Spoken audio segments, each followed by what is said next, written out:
Hello, all of you wonderful beings out there, and welcome to the stream. I am Razim, and this is Galactic Glitch. Also, it is TF Tuesday, so transform me to your heart's content, everyone. And yeah, we're doing a little bit of this to try and regain a little bit of energy. Because I am getting very eepy. I'll get folks started, because I don't think a polar bear is going to be very good at... No, someone already got it. Perfect. Have at it, then.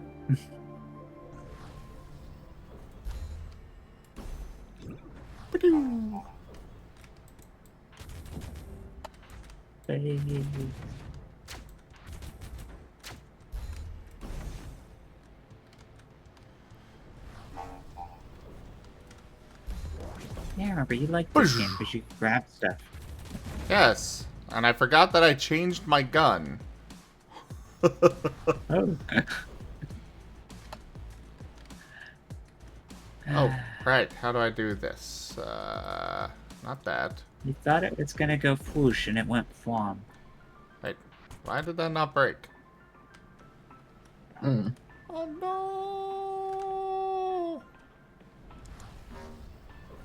I just made my knuckles break.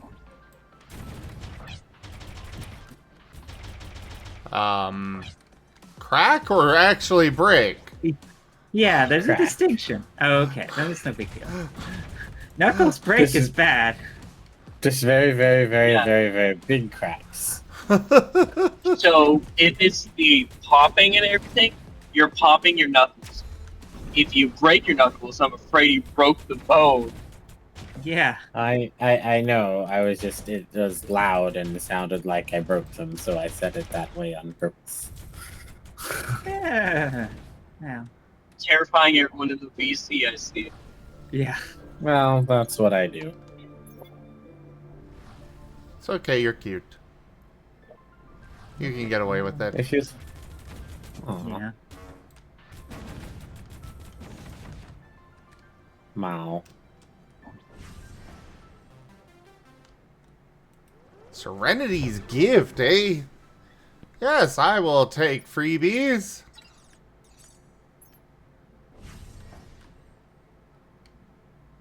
I will also kiss the Raijin. Mwah!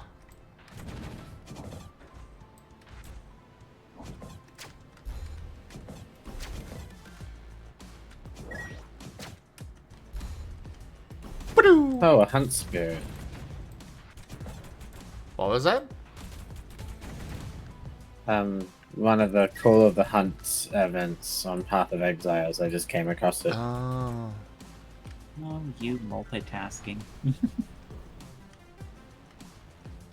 Multi-cuting, more like it. wow. Serenity's gift. Come join voice key.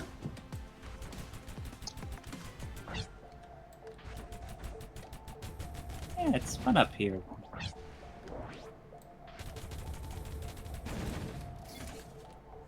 We all float up here. But. Friends.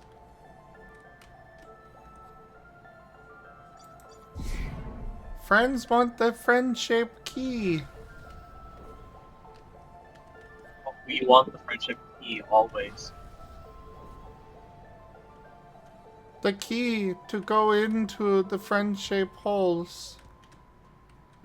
Ah. I said what I said. Yes. He did.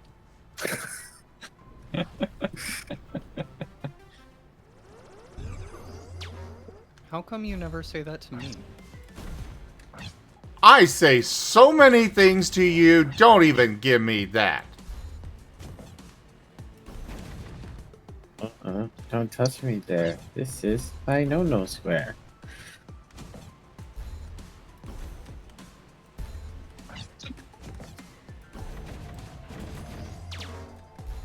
I am constantly telling you how amazing and awesome you are and how much I appreciate you and love you and how cute you are.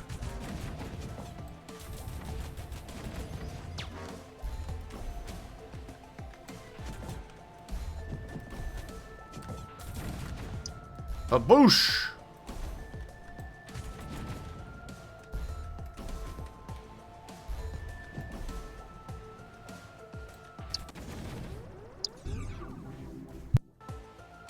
Nice.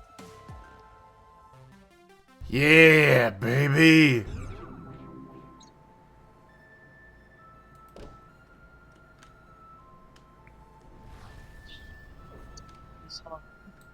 How did I open this? I do not remember. You have like a bomb or something? I do, and I used it, and I could have sworn that was how I opened it, but it didn't open. Hmm.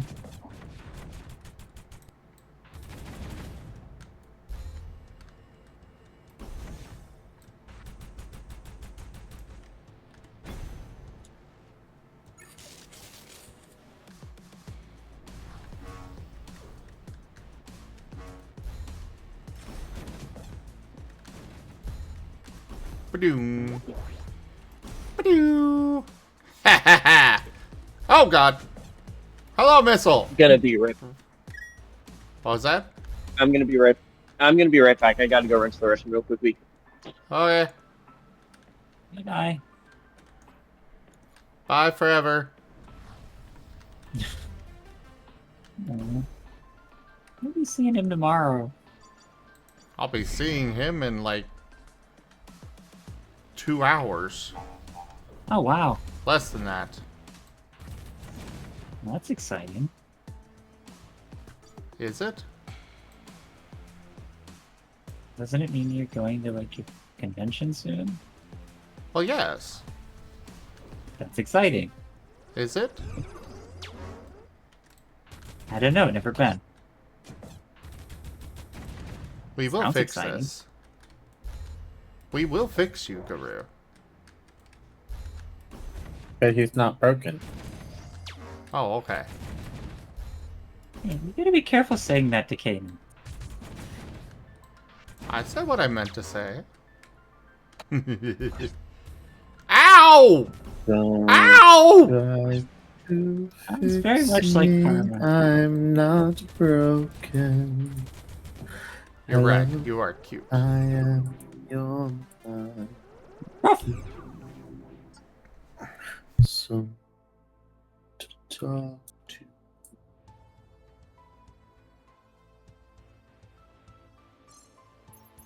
Yes, that is what it was, Cosmo.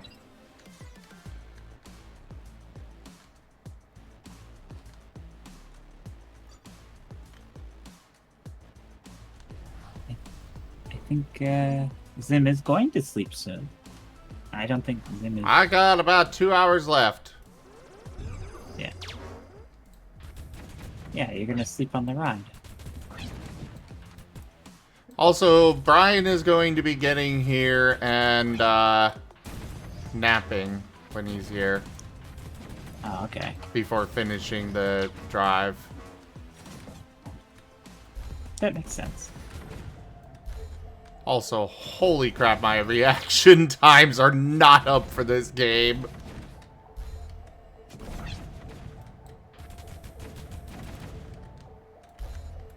Ba-doo. No! Skadoosh. This is kind of reminding me of Bubble Tank. Bubble tank? Yep, Bubble Tank. It was an old game on, I think it was Armor Games, where you started as a tank that was a bubble, and you could shoot things, and then you'd destroy tanks that were made of bubbles, and that would make them drop their bubbles, which you can then collect, and you would grow as a tank and get more bubbles added to you and become big and bulkier, and you could choose your upgrades, and yeah. It was back in the wonderful day of Flash games. Do you remember Bubble Tank? No, but I remember there were a lot of games made by Armor Games, and they were all Flash games. I remember Pocket Tank. I remember how much I love Raijin. Does that count? Sure.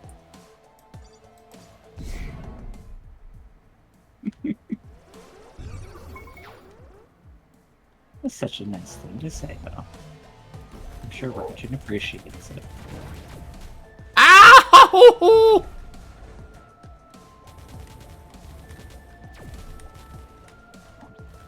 I'm dodging! What do you want from me? Don't touch the red things that the enemy is making. Ah.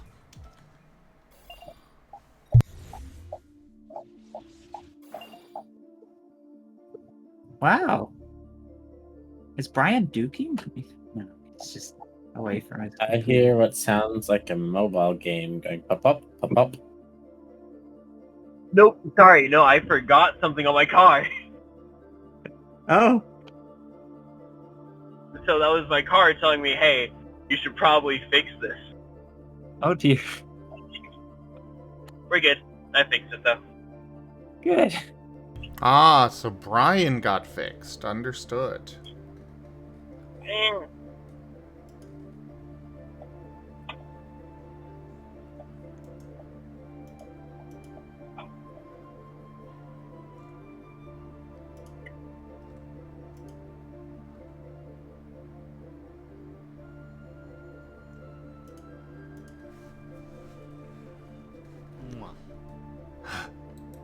Mwah. Mwah, mwah, mwah, mwah. Mwah, mwah, mwah. Mwah, mwah, mwah, mwah. Mwah, mwah, mwah, mwah.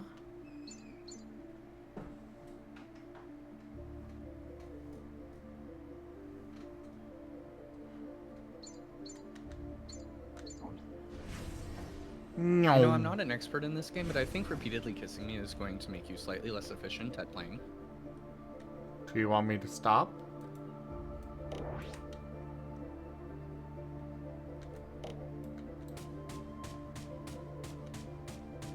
Are those the words I used? No.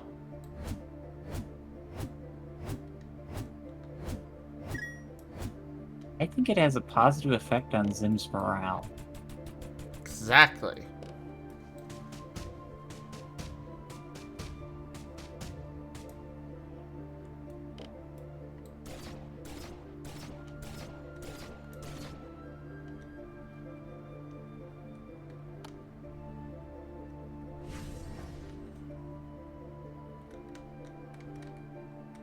Those anime characters where all the bad things are happening, but they just pull through.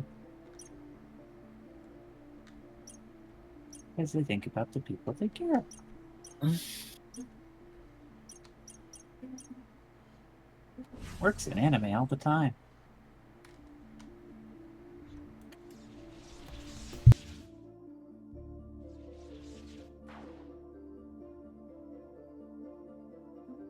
So, but before I got out of bed, I was doing a little bit of reading on a blog, and I encountered some very fascinating theoretical, absolutely unhinged stuff.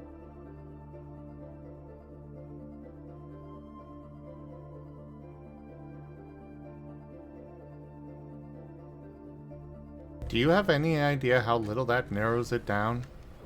Would you Yeah. like to hear some, Zim, or? Sure! I'm just probing to see if you're interested in hearing things that are completely unhinged. So when it comes to the internet and things like that, it's either just going to make me cry or make me laugh.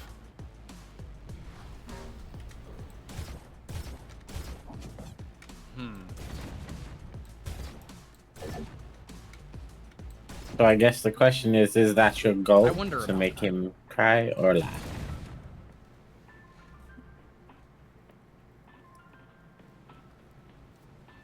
I have no particular goal except to share the fact that I have read it, because I am currently still processing what I've read, and I'm not sure what I think.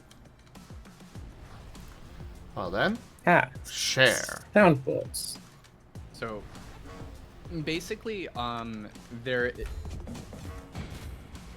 is a very tech-forward AI optimist blog that I follow and keep up with, so that I can just be aware of what's going on within the space that's developing AI, so that I can have an idea of what to expect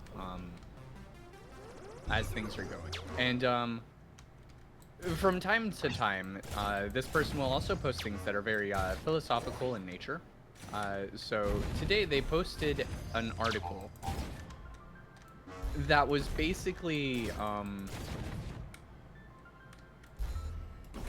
so the whole purpose of the big AI craze right now is to reach AGI, which is artificial generalized intelligence, which functionally just means that they're trying to make AI have a conscience like humans, because if they can do that, then theoretically the benefits towards humanity would be immeasurable and our lives would be changed substantially for the better overall.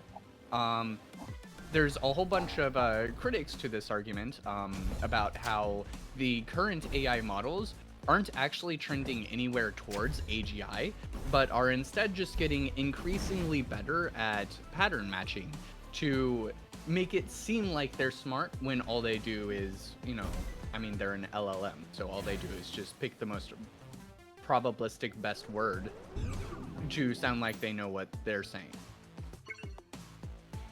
So this this blog had a post that was basically framed from a conversation between God and a couple of angels, where God was talking about how humans are a wonderfully evolving intelligence, biological intelligence, that is leading towards BGI.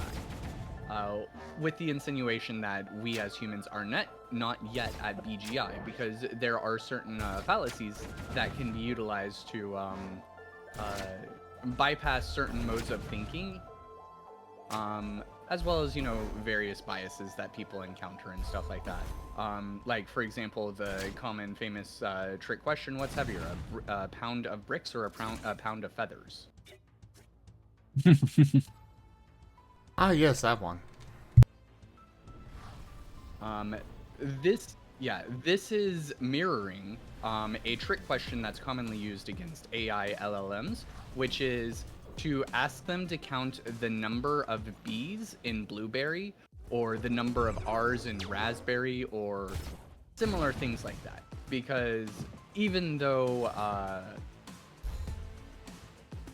they are supposedly smart, they cannot count the number of letters in the word. And this proves that they are not smart. Anyway, I was reading the comments section, because, that's where all the fun stuff is, in the comments section. Oh, yeah. And there's this fun concept that a bunch of well, I guess not really a bunch of, but some amount of theologians and mathematicians and philosophers abide by, which is that inference-based systems won't be able to know things because 1 isn't a probability you get to through incremental updating. So, for example, once you have 1, through incremental updates you can get to 2, and then to 3, and then to 4. But the question is, how do you prove that 1 is a thing? And I just mean the mathematical construct of 1. Something that is whole and entirely just 1. Because if you're updating your inference properly, you can only say with 99.99999% probability that something is actually 1. What you're looking at and calling 1 could actually be 0.9999999 repeating, which gets into this whole weird kind of thing, because technically 0.999 repeating is 1, but There's a whole mess there. And Yeah. It's because it's. I'm it's, just gonna read this comment verbatim. Sorry, you can go ahead, Guru. I was gonna say it's not the 9 thing is basically just an infinitely small gap between 1 and not 1. But if it's infinitely small, it's as effectively. Yeah, it's rational and irrational. But go on. Sorry, didn't mean to take you off track. Well, with that, so it's difficult because I'm not like, I mostly understand this concept, but I'm not like an abstract theoretical mathematician. I don't know how to really put it into words, but it's like, so take you, for example. We would say you are one person, but are you truly one person? Are you less than a person? I mean, you could be missing certain elements. You could be missing certain cells or DNA or all kinds of tiny little microscopic things that make you slightly smaller than one person. Or, on the other hand, you could be slightly more than one person. I am does it mean to definitely be more than one person. I guess it depends on the framework. Math is. It also Yes, depends you on are- what you you are identify many. as a person when you count a person. Are you referring So- to just the mass, or are you also referring to the sum of all the parts, both metaphysical and physical?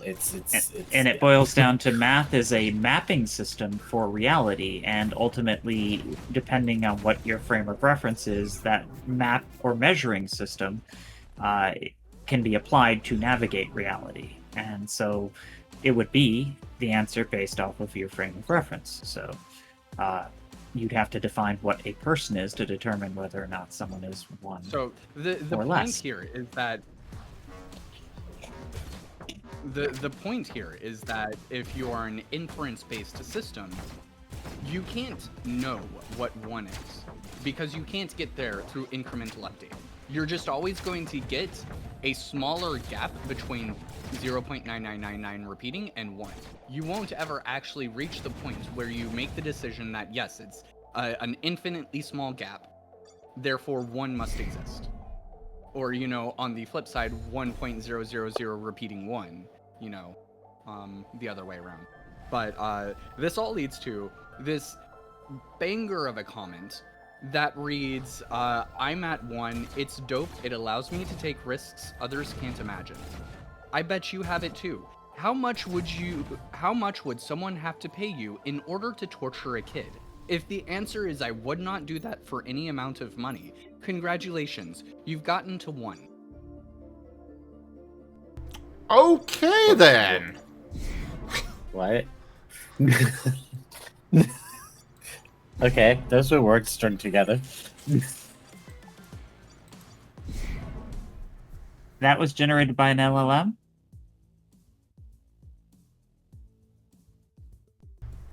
No, this is a human. I mean, presumably. I think that was a human classifying what they thought 1 was. Metaphorical 1. Again, this is the problem with no frame of reference, because it could mean anything, depending on your frame of reference. I think this person was being very, very, very morbidly abstract about their perspective. I think the person was probably just an internet person saying words for the memes. Potentially. I guess this is why you would tell the LLM what 1 was when no, you this is posed very the question.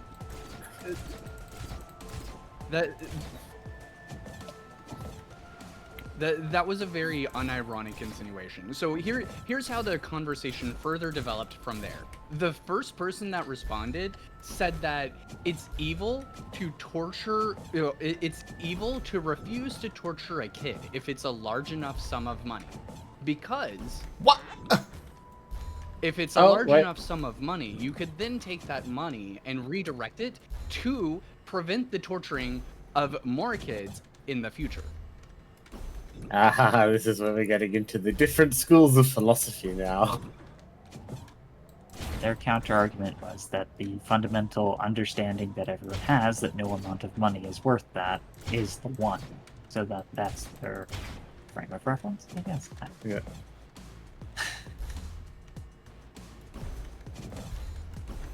I assume it keeps going. Yeah.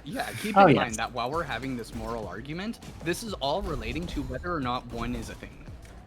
Yeah. Well, I people mean, are getting a little you can too also do abstract. the same one. The other abstract that's fun to discuss is zero being a thing.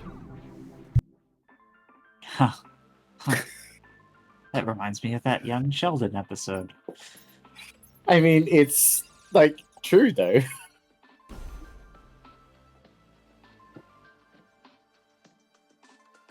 The concept zero is the thing, and that's all that matters. Well, we can accept that it's a thing. Because it's we not can really a thing. manipulate it. It's a And as a- hypothetical thing. It's It's a what conceptual math is. thing. Well, it boils down to math is a measurement system, and it is not a real thing. And math is used to ordinate reality.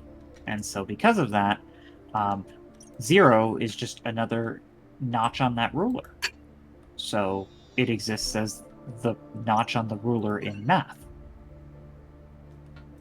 Aww. But it's also a representative for something that doesn't exist. Yes. You guys Exactly. do realize I'm tired, right? I did not bring this conversation into existence. I just perpetuated it. Same. I am going to choose to blame Brian. The problem is, I'm...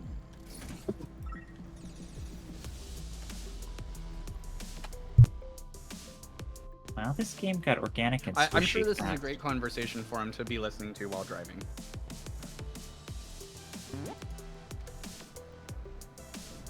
Also, I guess I'll TF myself. Okay, how does that... At least the kobold does look nice. Yes, good ideas, him. Hey, I did the polar bear, and I thought other people were doing the other thing.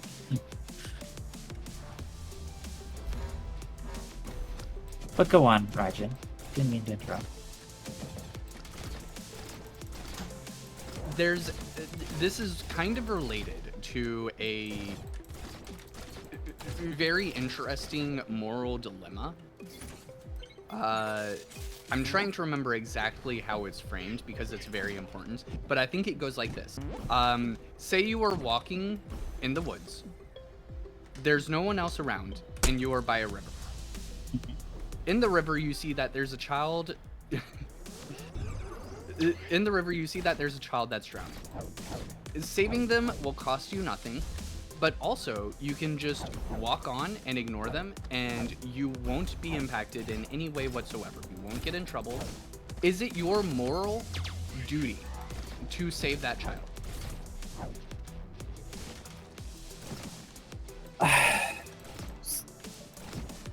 It's not your child. You don't know them. Are you morally obligated to save that child? I feel that's a question that is a lot easier to answer than just yes or no. And to be honest, while people are busy discussing the answer, I'm going to go save the kid. Oh, this is just the prep work, so you can just say yes or no. The trolley Well, I mean, problem. I know Do you I pull the would go lever? and save the kid. Whether I think that's a moral obligation is, I don't know. That depends on the framework. Personally, I think it's a moral obligation as human beings, and I like to think that as humans, it is our moral duty It to is put the our right best thing to foot do. forward. But does that necessarily mean that my way of thinking is correct? Well, So, it might you- not you be. would- So, It's literally the trolley problem. You can pull the lever and not have the Well, trolley. what's- and then- what's the downside? what's the downside? You said it would cost me nothing to save the kid. This isn't the trolley problem, Guru. It's something entirely different.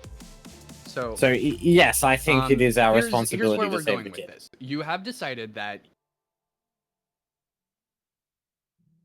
So generally, it's accepted that it costs you nothing to save this child, except for a little bit of time. You should save the child. All right, let's say you live in the woods. You have a hut that's by a lake. That lake is connected to a river. That river goes into a city. This city has a substantial problem with disaffected communities that ends up leading to children frequently getting washed down the river and drowning near your cabin. The rate of which this happens is once every hour of every single day. So 24 children a day, spread out hour by hour, are drowning by your cabin. Do you have a moral obligation to save them? I think at that point it becomes less about the moral obligation. Every single hour of every single day. At this point, I think it becomes less about my moral obligation to save the children and more about my moral obligation to take a stand against the system. This is more of a situation where you need to maybe create some means to save these children if you expect that this is going to happen. Perhaps there's a way you could set up netting or something to mitigate the safety risk. Well, at Because this point, it's beyond my capacity project. because someone has to look after all these children that are being put down. So yeah, I you can need do to what I can to allow these children to save get more people themselves, but the involved. reality is that the problem is so much bigger than these children now. This has become a systemic issue within the society, and it becomes less about my my moral duty to save each individual child, and more about my rights to, as a citizen, towards this. As And at a this citizen point, of the human race, to make a stand against that, be it as futile or not, that becomes my moral obligation to take a stand. and you get to the point where you facilitate this this information to more So people. there is a limitation at which point you will decide that it's okay to allow children to drown. Well, I'm not Well, allowing that's them the to crux of the drown. moral. It's just there's too much for one You said- person to handle on you- their own. You mentioned They're going that to there drown was- anyway at that point. Yeah, you mentioned that there was a no cost to you. So once there is a cost, there's a point when you physically cannot give that cost, And- and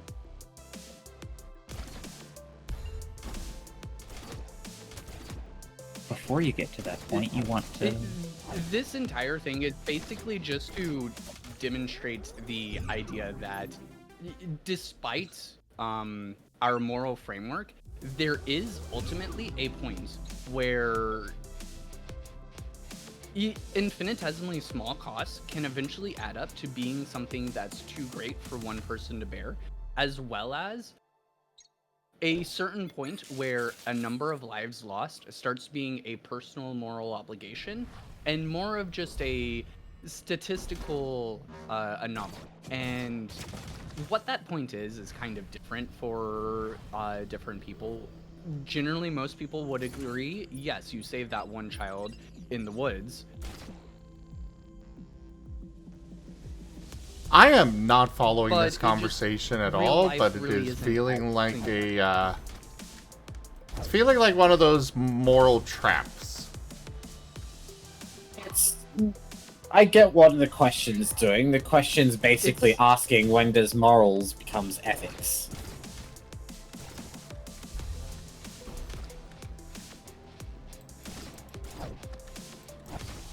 Because what's moral and what's ethical are not always the same It's thing. not so much of an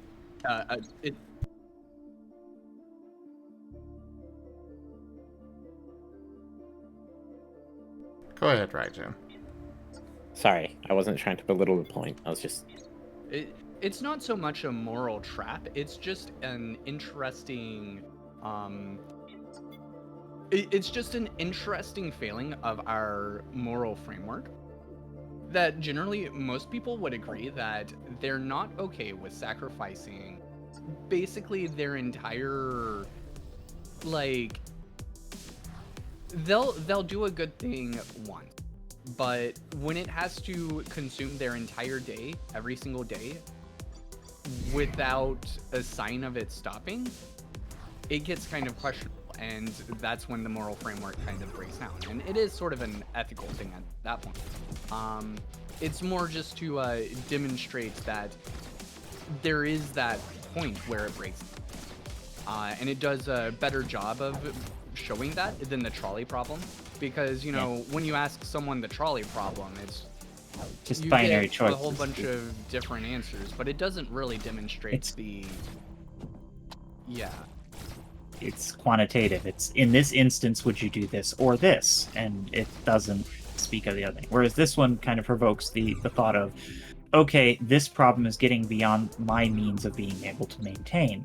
So because it's expanded beyond my capacity, I need to work smarter, not harder, and I need to automate this out because continuing along this pathway is unsustainable. Well, yeah. It's not just about automating it out. It's at this point the issue literally becomes bigger than one person can handle. If you're taking on a new child every hour for 24 hours every day forever, you'll reach a point where you're literally taking care of an entire nation.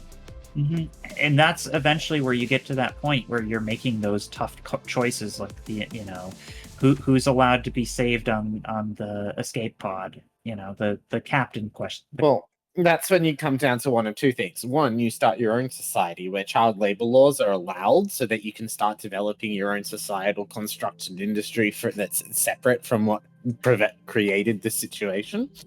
And then, eventually you'll get enough children old enough that you can remove those child labor laws, but then that way you can start creating your own ecosystem and society built around this ever-growing, continuously influx of children that's being produced once every hour. You never have to worry about population issues. Identity issues on gender and sex would be completely irrelevant because, your children come from this magical river that keeps pooping out children every hour. What that boils down to is eventually you have to become morally flexible to compensate for the situation. Well, it's not morally flexible. It's taking on a new morality. The situation has changed. You're imposing morality of a world that is not one that we built our moral framework on. Therefore, the moral framework is different. It's not that your moral framework becomes corrupted. It's just, it becomes different. It's a different morality for a different situation. And you can't judge the morality of situation A by morality of situation B. Is this how we end up, turning people into robots like Zim did a couple of nights ago? Because it's the Rim, and that's just how you have to survive in the horrible Rim? Again, different moralities for different realities. Part of the thing with this... Part of the thing with this particular demonstrative hypothetical scenario is we functionally already have this in real life. We just don't see the children. There's a lot of privileges that we enjoy in Western society, and yes, this does include Australia, that is fundamentally on the backs of children who are in serious poverty and crime-ridden nations that provide for us. That's fair, and a lot of people are not aware of these situations. One child per hour drowning, but yes, and there are choices we can make in our daily lives and privilege to mitigate to they.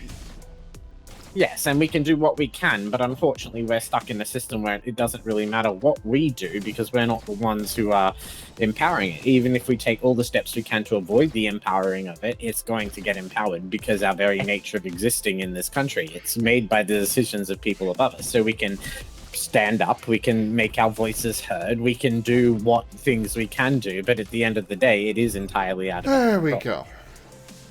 Nice job on that boss, Sim. I hope we get out of the squishy, icky zone and into something a little bit more interesting. And I feel that being held to the moral standpoint when we can stand up and make choices to try to reduce and stuff, it's a bit. Well, what more can we do at this point? Well, what more can you do at that point? Once you've made yourself aware, and once you've made decisions, and once you've made your voice heard about it, what more can you do? Isn't that the allegory? Like, the city is society as a whole, and you're outside of it because you live out in the woods. You don't have a lot of control or agency of what the city or society does. And you're just one individual. So that's why I'm like, then the best adoption, the best choice at that point would be, my initial action is to stand up. But then, of course, I'm realizing the allegory for society. So then I was like, okay, well, if I can then save these children one at a time, then it still costs me very little per child to save, then I'll just build my own nation. And you know that if this were an allegory for real society, there would be consequences for doing it. And you're taking on unknowns and risk for these children, which you could do, and some people do that. They go and they spend their whole lives as activists, and they go and help in those nations. Yeah, and then there was the times I tried to do that, and everyone that I knew was kept yelling at me for even daring to consider it. So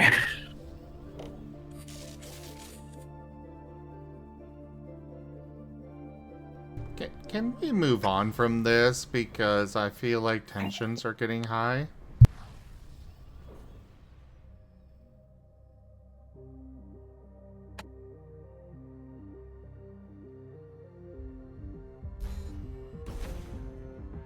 See, this is a much better zone than the last one. Maybe. It's much less gross. So anyway, Maple Store. I'm sorry. Oh, I've heard that side-scroller game before. I never played it, but I saw it for a while. And I thought, wow, that's a neat-looking game. Someone I knew played it, but I never got into it. MMOs and me don't usually play along nice.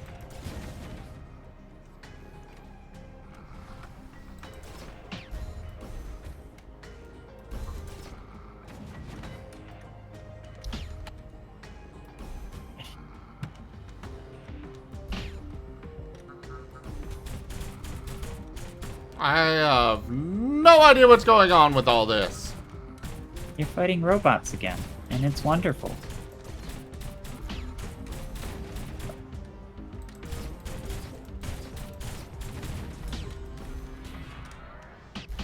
Yeah, this really does remind me of Bubble Tank, but in a very good way. Yeah, this was actually a game that I got from the devs, which I don't actually know if I should be mentioning that every recording.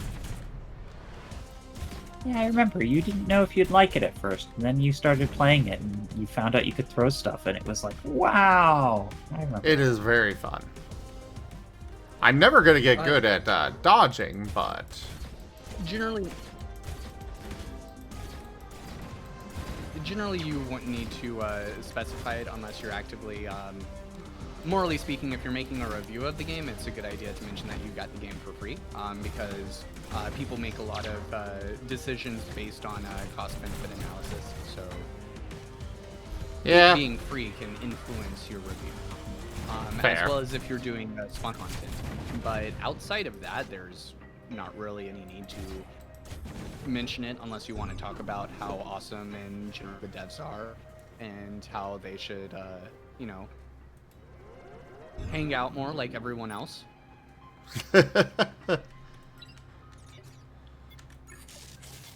Either way, what I do know is... You know how they should leave a like on the video and subscribe to the channel. go pick up some merch over at zgfgaming.store.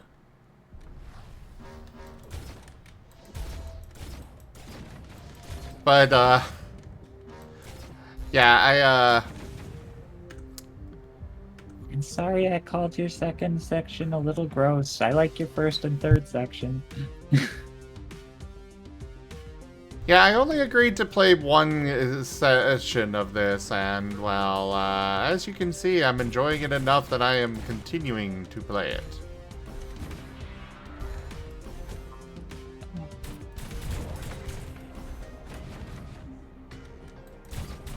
Nearly done with Act 2 go. I think they were going for like the gross bio, like it was like germs zone. Insects This or one's- whatever, yes. And this one's like old Space. American space station and like real Earth versus like the weird cyberspace you were in the first section. And I think it's like an actual ship. I remember there was some interesting like plot going on when I first watched you play it. Yeah, I've got no idea what's up with the plot. I haven't seen anything for that in a while, but I think it's because I'm not been doing super great on this. Well, that's gonna change tonight, it seems. Yeah, I am getting further than I have before. That's what I thought. Ooh, legendary. Yeah, I'll go with that. I like having the minion, but I think that might be better overall. Yeah, you shot some missiles. What is that?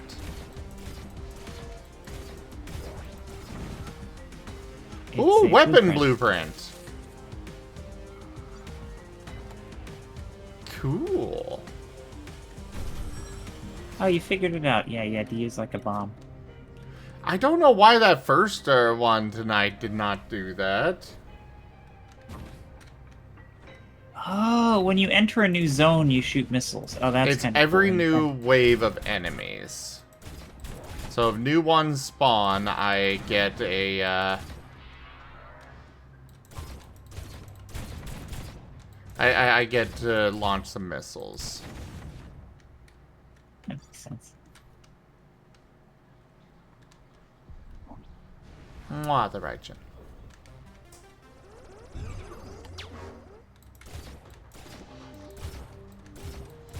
No missiles. I guess these don't count. No, they do. It was just that they went towards somebody else instead of me. Okay. Like, if you look, I've been getting multiple new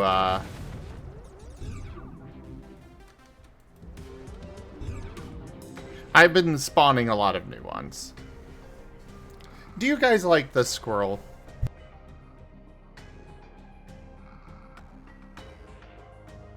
I've noticed the squirrel has been getting brought back up multiple times. The squirrel is very cute. I like the squirrel. It kind of has the same kind of colors that matches your hair. And I'm still looking for the big tail because it's a squirrel, but I like the feet. They're neat.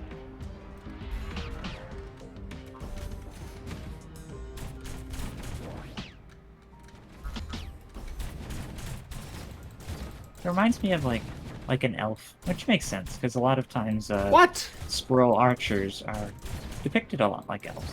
It's just the way the demeanor.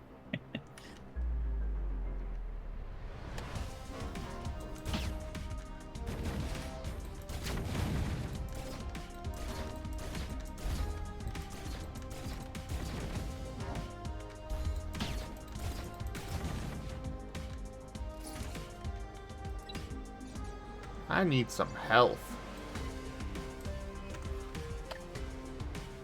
That would be nice. In the meantime, I recommend not getting hit by the things.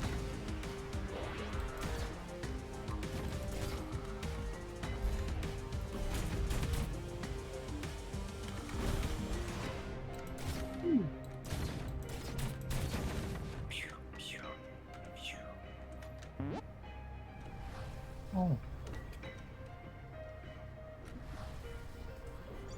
Okay. So there's two exits. One's red, one's Alright, not this red. one's blocked, so over here. Ah, that's what the red meant. I thought it meant boss.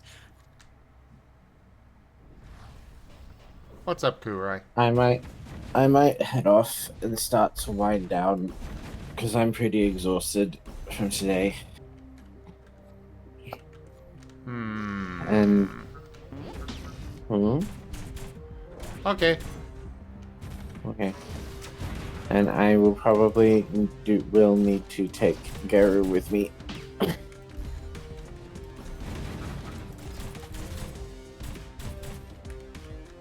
Sorry. That's okay. Hey. Good night. It was fun, Zim. I enjoyed it, and I hope you have a great time at that convention. And Yeah. you too, Brian. What about Raijin? Is Raijin not allowed to have a great time? Why can't Is Raijin have going a good too? time? Yes. Okay. I didn't know who was going. Have a good time, all of you. Everyone who's going, and those of you in chat who are going. Because it's going to be a lot of fun for you all. And, Oh my god, that's so many mines! But yeah, have a good night, Guru. good job not exploding. And yeah, take care.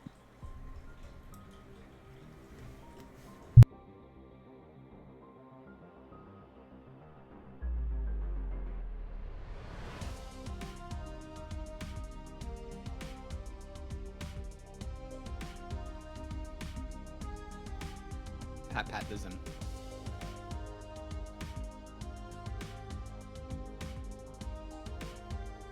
Death, destruction, mayhem, chaos. Mwah.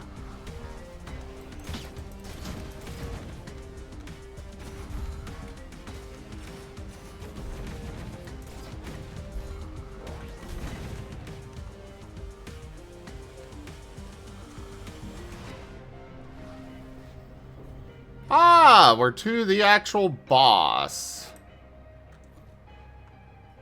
With basically no health. Hooray. What's over here? Oh, right, it's one of these things. Dang it.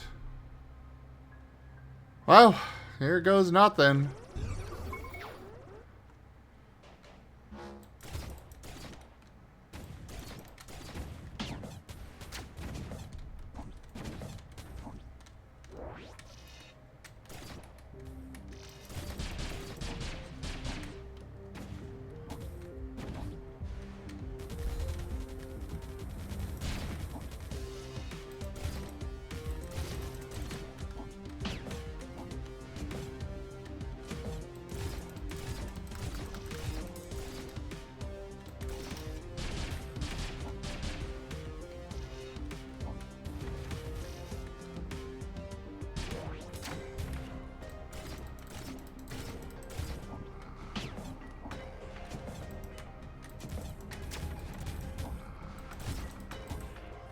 Oh, I'm so low on health.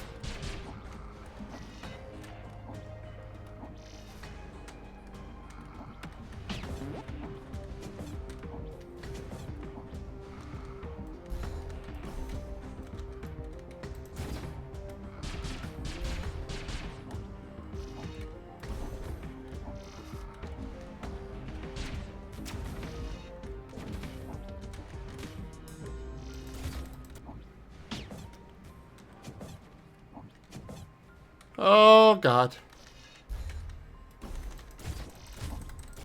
No! Oh! Yes! Oh my God, I did it! Oh! With just a pixel of health left. Oh my God! Oh! Oh, God.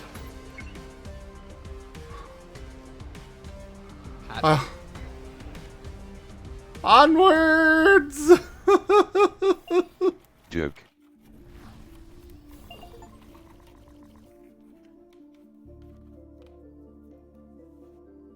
That was a mini boss!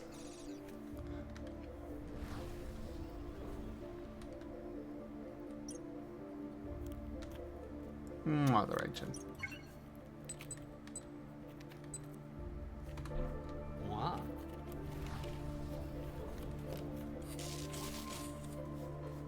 Oh, come on. That couldn't charge me back to full.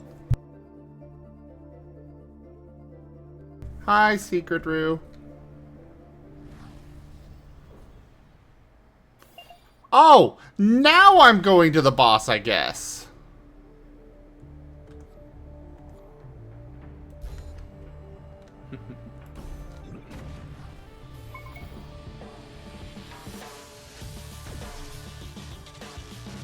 Oh, wait, I think I remember this guy.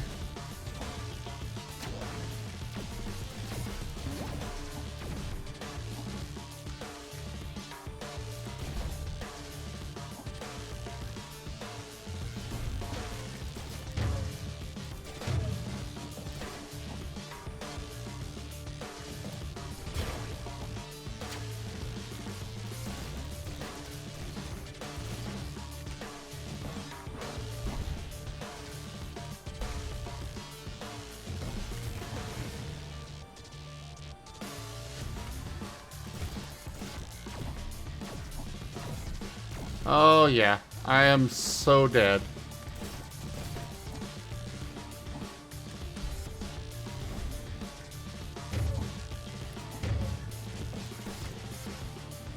It would be okay without those rings. Or at least not quite as bad.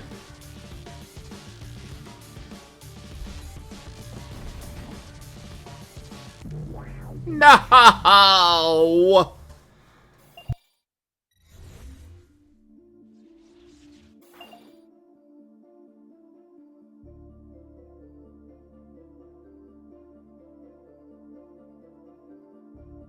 I really, really wish I could just go back to there instead of having to go through all of that again.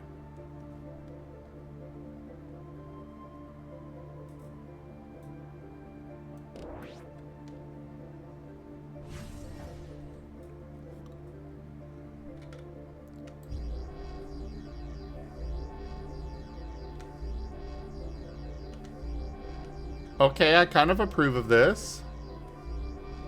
This is Ryan's been fun. quiet. What are you thinking about? I think it's more that he's trying not to think about all the wonderful things that we could that's do very, to him.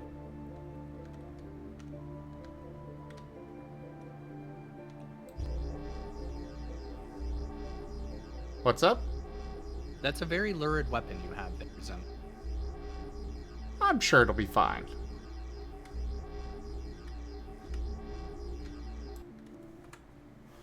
However, this is where I'm going to be swapping games. So thank you everybody for joining us so far on the stream today. That was Galactic Glitch. Check out our website, zgfgaming.com. We've got links for our Discord, Telegram, Mastodon, Blue Sky, Patreon, and more. There on the website as well as down in the description below through our link tree. Thank you to my patrons, tippers, and subscribers. It is your support that keeps this channel alive and going. I cannot do this without your guys' help and your support, so thank you. Consider becoming a patron over at patreon.com/zgfgaming. It's one of the best ways to support the channel, though you can also do so by sharing the stream around, picking up packs of cards through stream loots, using our Humble Bundle partner link, or just coming by and hanging out. But for now, thank you so much for joining everyone, and I bid you the most fondest adieu.